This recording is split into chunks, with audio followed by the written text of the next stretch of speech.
जी नमस्कार।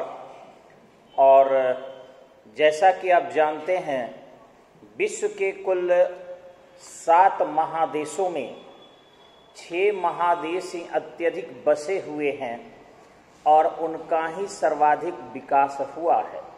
7वां महादेश जो क्षेत्रफल की दृष्टि से 5वां बड़ा महादेश है, वहाँ पर मनुष्य की आबादी दूसरे देशों से जाकर अस्थायी तौर पर नहीं बल्कि अस्थायी तौर पर अनुसंधानशाला के रूप में अपना विकास की है। तो इस तरीके से हम लोगों के पास हमने सबसे पहले चर्चा किया था एशिया महादेश, उसके बाद अफ्रीका महादेश, उसके बाद उत्तरी अमेरिका, फिर दक्षिणी अमेरिका, फिर एंटार्क्टिका, यूरोप और ऑस्ट्रेलिया। लेकिन आज का हमारा मुख्य टॉपिक होगा ऑस्ट्रेलिया एवं एंटार्क्टिका। ध्यान रखेंगे, ऑस्ट्रेलिया जो है एक द्वीपीय महादेश कहा जाता है। ऑस्ट्रेलिया एक द्वीपीय महादेश कहा जाता है और ऑस्ट्रेलिया के जो मूल निवासी है वह अभी भी उतना विकसित नहीं है जितना विकसित होना आज के लिए आवश्यक है। एज लाइक एज हम लोग यानी बिहारी लोग भले ही सोचते हैं कि बहुत विकास कर गए हैं, लेकिन हम लोग अभी भी उतना विकास नहीं किए हैं। फीलिंग सबको होती है। तो ऑस्ट्रेलिया के जो मूल निवासी है वे विकास अभी भी नहीं किए हैं और वहाँ पर ब्रिटेन की 90% आबादी जाकर रहती है जो विकास की है। ब्रिटेन की 90% आबादी जाकर ऑस्ट्रेलिया में रहती है और इस तरीके से उन्हीं की सत्ता हमेशा है। आश्चर्य तो तब करेंगे कि ऑस्ट्रेलिया अपना स्वतंत्रता दिवस 15 अगस्त को मनाता है। ऑस्ट्रेलिया अपना स्वतंत्रता दिवस 15 अगस्त को मनाता है, यानी वह एक स्वतंत्र देश है। इसके बावजूद भी ऑस्ट्रेलिया के महारानी ही अभी सम्राज्ञी है। कारण है कि ऑस्ट्रेलिया गणतंत्र नहीं है। वहाँ के जो प्रधानमंत्री है वह जो भी प्रस्ताव लाएंगे या जो भी विधेयक लाएंगे और उसे यदि पारित कर देते हैं तो ब्रिटेन के महारानी हस्ताक्षर करने के लिए बाध्य है। ब्रिटेन में भी कुछ ऐसा ही रूल है कि अगर ब्रिटेन की महारानी को जो भी प्रस्ताव ब्रिटिश संसद द्वारा यानी हाउस ऑफ कॉमन्स और हाउस ऑफ लॉर्ड्स द्वारा पारित करके दिया जाए तो महारानी हस्ताक्षर करने के लिए बाध्य है। लेकिन वहाँ महारानी का चुनाव नहीं होता।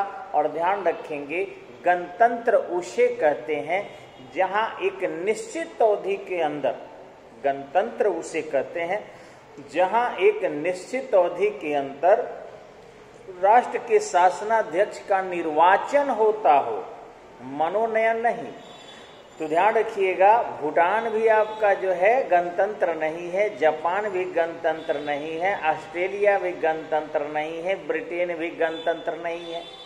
अब भारत में गणतंत्रता की बात है तो हम लोग ये सिस्टम फ्रांस से लिए हैं और भारतीय संविधान में स्पष्टतः इसको मेंशन किया गया है कि भारतीय गणतंत्रता व्यवस्था फ्रांस से लिया गया है। फ्रांस में 5वें गणतंत्र की स्थापना की गई है। हालांकि फ्रांस के राष्ट्रपति 7 वर्ष के लिए निर्वाचित होते हैं, यानी अभी तक के विश्व के जितने भी राष्ट्रपति निर्वाचित होते हैं वे सभी के सभी में सबसे ज्यादा अवधि के लिए होते हैं। लेकिन हाल में आपको यदि पूछे कि विश्व के किस देश के राष्ट्रपति को जीवन पर्यंत के लिए राष्ट्रपति निर्वाचित कर दिया गया है तो ध्यान रखिएगा वो उत्तर हो जाएगा आपको छोटी आंख वाले और नाक चिपटी वाले देश। समझ गए होंगे आप लोग, यानी चीन।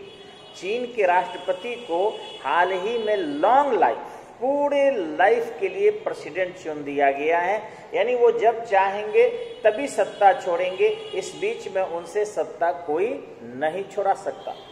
ऑस्ट्रेलिया के जहां तक क्षेत्रफल की बात है तो 7 महादेश में सबसे छोटा महादेश क्षेत्रफल के आधार पर ऑस्ट्रेलिया ही है।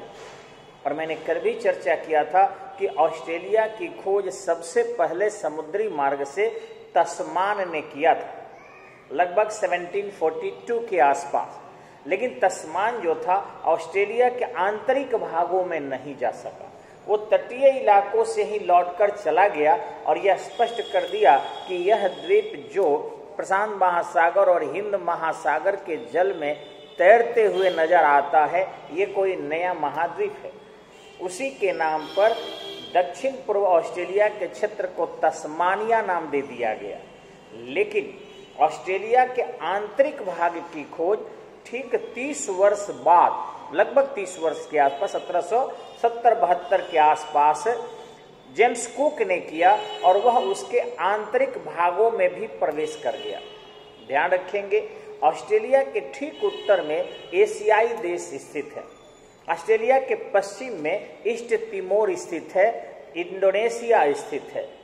तो इस एशिया के ठीक पूर्व और ऊपरी भाग में जाएंगे, जहां से 180 डिग्री देशांतर रेखा गुजरती है, तो वहां पर तुवालू है, किरिबाती है, ये सब एशियाई कंट्री है।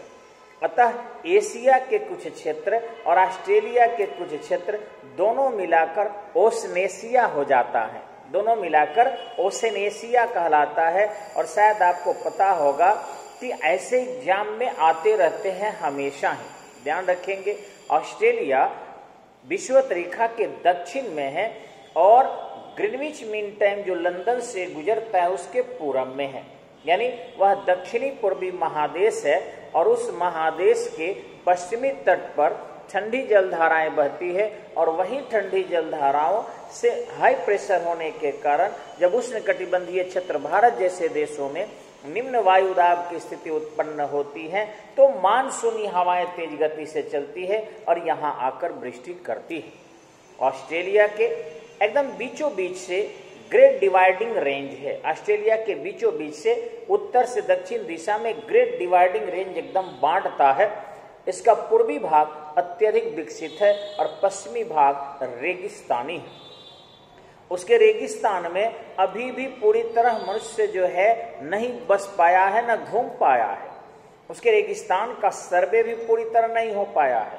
ऑस्ट्रेलिया में जनघनत्व तो कम है, लेकिन पूर्वी भाग इतना अधिक विकसित है कि पश्चिमी भाग में यदि कोई बसना चाहे तो बसने के लिए उसका खर्च भी देता है।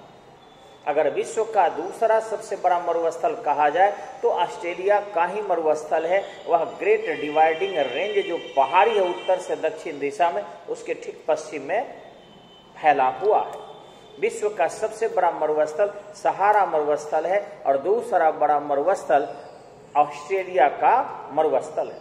ऑस्ट्रेलिया के पूरब में भी अगर देखा जाए तो पूरब का दक्षिणी भाग यानी दक्षिणी पूर्वी भाग जहां सिडनी है वह अत्यधिक विकास किया है। उसी सिडनी में तटीय नगर है जहां पर ओपेरा हाउस बनाया गया है और उसी ओपेरा हाउस में पर्यटक बड़े पैमाने पर जाते हैं। शायद पता होगा कि सबसे अच्छे स्विमर तैराक जो है ऑस्ट्रेलिया में ही विकसित होते हैं। वहां पर प्रशांत महासागर की जलधाराएं भी ऑस्ट्रेलिया के उत्तर में भी मिलती है, दक्षिण पूर्व में भी मिलती है। वहीं हिंद महासागर उत्तर पश्चिम में भी और दक्षिण पश्चिम में भी मिलती है। ध्यान रखेंगे, विश्व का सबसे बड़ा मूंगा द्वीप कोरल आइलैंड मूंगा द्वीप सबसे बड़ा ऑस्ट्रेलिया के उत्तर पूर्व में है। ऑस्ट्रेलिया अगर ऐसे बना लेते हैं आप तो ऊपर और पूरब के भागों में आपका वहां पर ग्रेट बैरियर रीफ है जो विश्व का सबसे बड़ा मूंगा द्वीप है।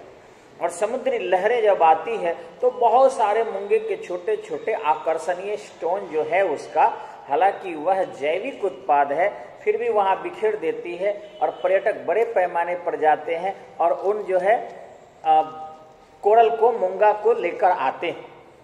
ध्यान रखेंगे, वहां पर्यटन उद्योग जो है अत्यधिक विकसित अवस्था में इन सब कारणों से है कि एक समुद्री की लहरें हैं, दूसरा नवागमन की सुविधा है, तीसरा वहां पर विश्व का सबसे बड़ा मूंगा द्वीप है। ऑस्ट्रेलिया में उत्स्रोत कुएं भी ज्यादा हैं, यानी विश्व में सबसे ज्यादा अब थ्रस्ट वेल वही है, अपने आप पानी ऊपर की ओर फव्वारा की तरफ फेंकते रहता है। वो होता क्यों है कि कहीं कहीं आसपास के पहाड़ों में जल स्टॉक हो जाता है और वर्षा के जल जो स्टॉक हो जाते हैं वो पहाड़ी दरारों से निम्न मैदानी क्षेत्रों में निकलते हैं, और जब देखते हैं कि कहीं भी कमजोर प्लेट्स उनको मिला या मृदा मिली तो वहां पर वो पानी फव्वारे की तरह निकलने लगते हैं, जिसको उत्स्रोत कुआं कहते हैं। और सिंचाई के लिए बड़े पैमाने पर इन उत्स्रोत कुओं का प्रयोग किया जाता है। ऑस्ट्रेलिया में लगभग सभी जीव जंतु हिंसक भी बहुत है और बहुत ज्यादा मायार भी है, यानी हृदय स्पर्शी भी है। वह अपने प्रजातियों के विकास के लिए बहुत मर्मस्पर्शी व्यवहार करते हैं, वहीं अपने जीवन को चलाने के लिए बड़ी संहारक व्यवहार भी देखने को मिलता है। वहाँ छोटा सा गिरगिट जो होता है वह भी मनुष्य को चाहता है कि खदेड़ कर काट दें, और तब तक वो देखते रहता है जब तक कि मनुष्य मर न जाए। अब देखिए इतने बड़े मनुष्य के पीछे वो आहार के लिए दौड़ पड़ता है ताकि मारकर खा जाए। देखिए कितनी छोटा है। यहाँ इंडिया में ऐसा कभी बिरले भी नहीं सुने होंगे आप कि गिरगिट ने आदमी को खदेड़ कर काटा, बल्कि वो खुद भागा करते हैं। छिपकलियाँ खदेड़ कर काटी, छिपकलियाँ खुद भागा करती हैं, लेकिन वहाँ बड़ी बड़ी छिपकलियाँ पाई जाती हैं। ध्यान रखेंगे ऑस्ट्रेलिया में कंगारू सबसे ज्यादा पाया जाता है, और ध्यान रखेंगे कंगारुओं का देश ऑस्ट्रेलिया को कहा भी जाता है। ये कंगारू के अगले जो पैर हैं हम ही लोगों के तरह छोटे होते हैं, और पिछले पैर जो है उनके लंबे होते हैं, लेकिन हम लोगों से डिफर है कि उन कंगारुओं की पूंछ भी होती है। वो जानवर है और हम मनुष्य हैं। कंगारू जनरली 2 ही पैर पर वहां चलते हैं, लेकिन जब जरूरत पड़ती है उनको तो चारों पैर का प्रयोग करते हैं। उनके पास धानी होता है, यानी बच्चे को सुरक्षित रखने के लिए पेट के बगल में एक कवर होता है, और वो जो छोटे बच्चे को जन्म देते हैं वो बच्चा उसी कवर में चिड़ियों की घोंसला की तरह सुरक्षित रहता है। माताएं दौड़ते रहती है, बच्चे उसी में रहते हैं, और उसी के अंदर से वो दूध वगैरह पीते भी रहते हैं। ऑस्ट्रेलिया के मरुस्थलीय क्षेत्रों में ये कंगारू ज्यादा पाए जाते हैं, और ये कंगारू अपने बच्चों को धूप और छांव से रक्षा के लिए भी उस धानी का प्रयोग करते हैं। ध्यान रखेंगे विश्व का सबसे विरल जनसंख्या वाला यदि देश माना जाए तो ऑस्ट्रेलिया ही है। विश्व के सर्वाधिक विरल जनसंख्या वाला देश तो ऑस्ट्रेलिया ही है, क्योंकि पश्चिमी ऑस्ट्रेलिया में कोई भी आबादी नहीं है। आज भी ऑस्ट्रेलिया के एयरपोर्ट पर आप पहुंच जाएंगे तो बड़े पैमाने पर बसने के नाम पर सरकार वहां फंड भी देती है और स्वागत भी करती है, लेकिन वहां पर पैसे नहीं दिए जाते, बल्कि ट्रैक्टर वगैरह, पंपिंग सेट वगैरह ये सारी व्यवस्था ऑस्ट्रेलिया में कर दी जाती है, जिससे यदि आप उसे चाहे कि बेचकर भाग जाए हम अपने देश पैसे लेकर, तो ये संभव नहीं है। ऑस्ट्रेलिया में बसने की व्यवस्था तो है ही, साथ ही एग्रीकल्चरल डेवलपमेंट करने के लिए भी सहयोग राशि बड़े पैमाने पर दी जाती है। ऑस्ट्रेलिया में एम्बुलेंस सेवा हेलीकॉप्टर के माध्यम से है, यानी ऑस्ट्रेलिया में कहीं भी बीमार पड़ गए और यदि आसपास अस्पताल आपके नहीं है, आप सरकार को डायल कीजिए और तुरंत ही हेलीकॉप्टर आपके पास पहुंचेगा और एकदम उस एम्बुलेंस हेलीकॉप्टर से लेकर आपको अस्पताल तक पहुंचा देगा। ऑस्ट्रेलिया एक संघ राज्य है जिसमें न्यू साउथ वेल्स है, जिसमें सिडनी शहर है, क्वींसलैंड है जहां ब्रिस्बेन है, विक्टोरिया है जिसमें मेलबोर्न जो है उसकी राजधानी है, तस्मानिया है, अवार्ड राजधानी है, दक्षिणी ऑस्ट्रेलिया का एडिलेड है और पश्चिमी ऑस्ट्रेलिया का पर्थ है। ऑस्ट्रेलिया एक विकसित राष्ट्र के रूप में अपना स्थान बना चुका है। ऑस्ट्रेलिया एक आधुनिक राष्ट्र है और कई बंदरगाह सिंगापुर के तरह ही उसे व्यापार के लिए मुक्त कर दिया गया है। ऑस्ट्रेलिया सैनिक रूप से भी अत्यधिक शक्तिशाली है और अमेरिका के साथ कंधे से कंधा मिलाकर कार्य करता है। आपको शायद पता होगा कि ऑस्ट्रेलियन क्रिकेट टीम बहुत ही मजबूत है। ऑस्ट्रेलिया में जो है बूमरैंग का आविष्कार सबसे पहले ऑस्ट्रेलिया में ही किया गया था। ध्यान रखेंगे ऑस्ट्रेलिया के लोग एक दूसरे को सहयोग करने के साथ साथ वे जापान की तरह या जापान से भी आगे निकलकर बड़े पैमाने पर विटामिन ई को खाने के लिए गेहूं के सलाद का प्रयोग करते हैं। गेहूं के सलाद के प्रयोग करने से मनुष्य में प्रजनन क्षमता ज्यादा होती है और इस ढंग से अपने आबादी बढ़ाने के लिए कार्य करते हैं। ध्यान रखेंगे कि यूरोप में इटली एक ऐसा देश है जहां पॉपुलेशन डेवलपमेंट के लिए फंड दिए जाते हैं। पीछे उसके कारण है, हालांकि उसे यूरोप का भारत भी कहते हैं, लेकिन कारण है कि वहाँ लिटरेसी रेट ज़्यादा है। अतः महिलाएं माँ बनना पसंद नहीं करती है, क्योंकि माँ बनने के बाद उन्हें 2-3 साल तक सफ़र में प्रॉब्लम हो सकते हैं या उसके पहले भी हो सकते हैं। वही स्थिति ऑस्ट्रेलिया में नहीं है, बल्कि ऑस्ट्रेलिया में पॉपुलेशन ज़्यादा बढ़ाने के लिए, ताकि अनुपजाऊ मृदा को उपजाऊ बनाया जा सके और वहाँ पर बड़े पैमाने पर इंडस्ट्रियलाइजेशन किया जा सके, इसके लिए प्रयास किया जाता है। ऑस्ट्रेलिया जो है अत्यधिक